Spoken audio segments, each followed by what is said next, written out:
morning, y'all. Got a word this morning. I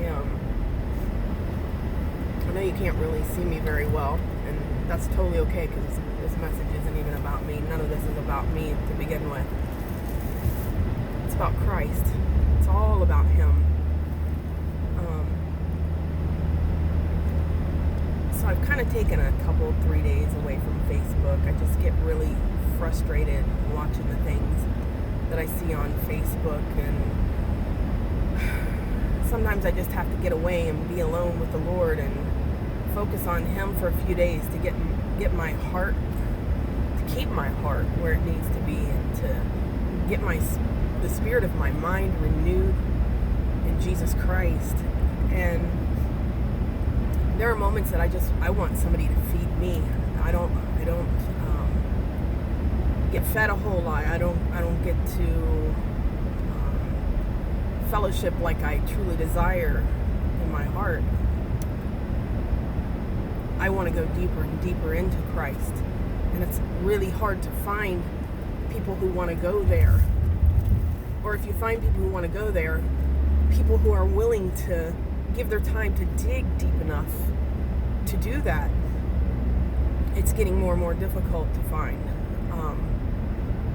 Anyway, I found a couple of preachers who I've watched a little bit and examined their doctrine and their faith and watched them, and I really have enjoyed listening to some of their sermons. But something I've realized in doing that, and this is a fallacy of the church. Guys, you can be a part of the church, the worldly church, and not be a part of the bride of Christ. You need to understand that if you're a part of the bride of Christ, you're in a relationship. You're in a relationship with the Lord that's intimate, and more intimate than anything you've ever known. And it's deep. And it is the most beautiful relationship, the most beautiful intimacy you'll ever know. So many people in this life think physical intimacy is the ultimate intimacy. It's not. It is not. It is a spiritual intimacy, a oneness in mind, and particularly oneness in the mind of Christ.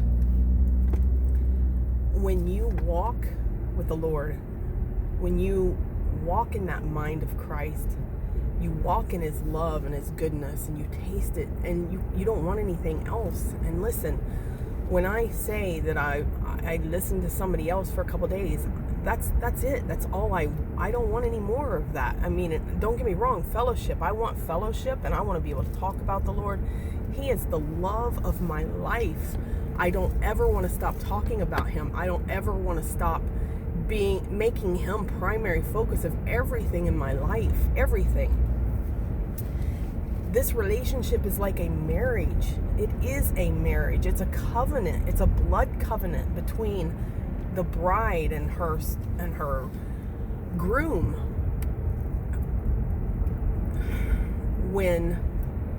If I find myself giving too much time listening to other people, I miss out on the relationship.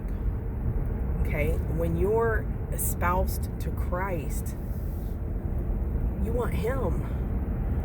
To want somebody else to feed you what He's got is like having a husband or a wife and asking someone else to come in and mediate between you and your spouse, and to discuss and to give you the good things.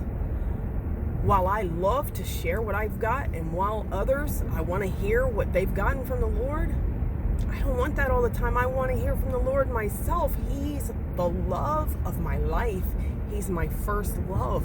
I've searched my whole life for this one true love.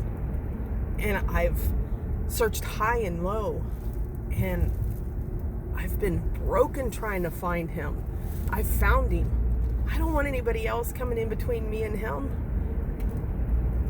And this is the problem with the church today, and why so much of the church is not a part of the bride of Christ, because they have people coming in and mediating between them to where they don't truly have a relationship with Christ, and their walk is shallow because they have this mediator who's coming in the midst of their marriage, in the midst of this relationship, and that destroys the bond that happens as a result of seeking for yourself.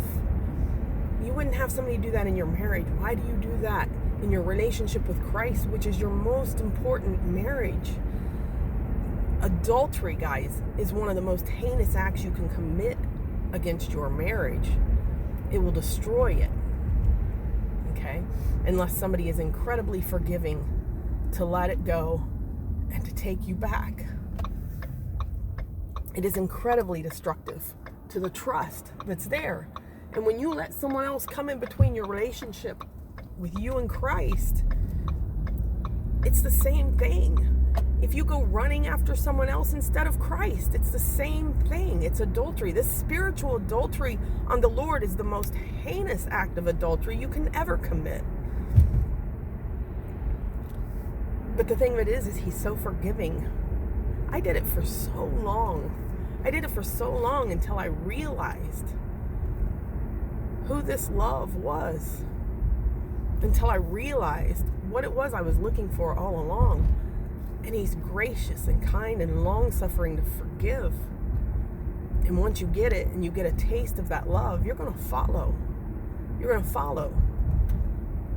Guys, this is the message, though. If you're not following Him and you're allowing someone else, a pastor,